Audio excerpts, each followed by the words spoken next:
ভারতের দক্ষিণ থেকে উঠছে এক রাজনৈতিক ঝড়। সিনেমার পর্দার পাশাপাশি এবার রাজনীতির মঞ্চ কাঁপাচ্ছেন তামিলনাড়ুর অভিনেতা থালাপতি বিজয়। 15 লাখ মানুষের সমাবেশে দাঁড়িয়ে এবার ক্ষমতাসীন বিজেপিকে ফ্যাসিবাদী আখ্যা দিয়ে ঘোষণা করলেন রাজনৈতিক যুদ্ধ। শুধু সিনেমার পর্দায় নয়, তামিলনাড়ুর লাখো তরুণের এই আইডল হয়ে উঠলেন প্রতিরোধের প্রতীক।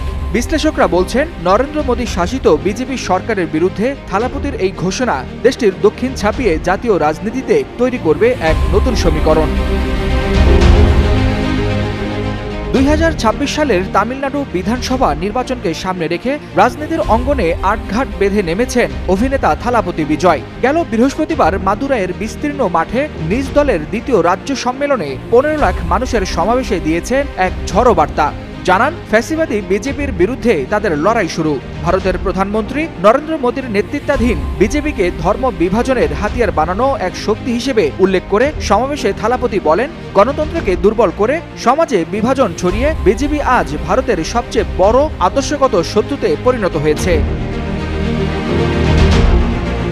ওই সমাবেশে তিনি কিছু রাজনৈতিক উদ্দেশ্য ও প্রতীকী বার্তা দিয়েছেন।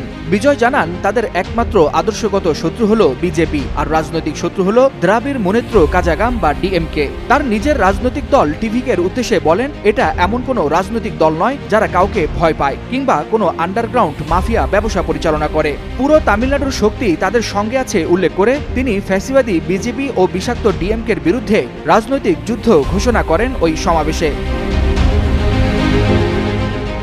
ভারতীয় সংবাদ সংস্থা পিটিআই থেকে শুরু করে এএনআই, এনটিভি, হিন্দুস্তান টাইমস, এমনকি ইন্ডিয়ান এক্সপ্রেস সবাই একসঙ্গে ছাপালেন বিজয়ের ঝড়ো বক্তব্য। তাদের বিশ্লেষণ, এই ঘোষণা নিছক কোনো রাজনৈতিক চ্যালেঞ্জ নয়, বরং জাতীয় রাজনীতিতে এক নতুন আলোর রেখা। থালাপতি বিজয়ের দল তামিলাগা ভেত্রি কাজগাম গেল বছরের 2 ফেব্রুয়ারি প্রতিষ্ঠার পর থেকেই তামিল রাজনীতিতে ঝড় তুলছে দলটি। সমতা, মুক্তচিন্তা, ধর্মনিরপেক্ষতা আর সামাজিক ন্যায় বিচার, এই 4 মূলনীতি তার দলের প্রাণ, যা বিজেপির মতাদর্শের সম্পূর্ণ বিপরীত।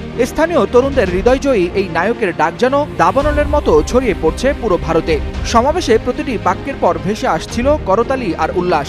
মাদুরাইয়ের মঞ্চ থেকে ঘোষিত হলো, তারা নীরব দর্শক নয়, বিজেপির ফ্যাসিবাদ থামাতেই হবে।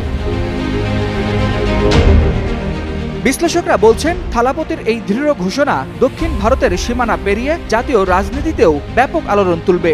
একজন তারকা রাজনীতিকের কণ্ঠে ফ্যাসিবাদী বিজেপির মতো শব্দ নিছক কোনো সংবাদ নয়, বরং এটি নতুন রাজনৈতিক সমীকরণের একটি সূচনা। ওয়ালিউল হাসানাত, যুগান্তর নিউজ।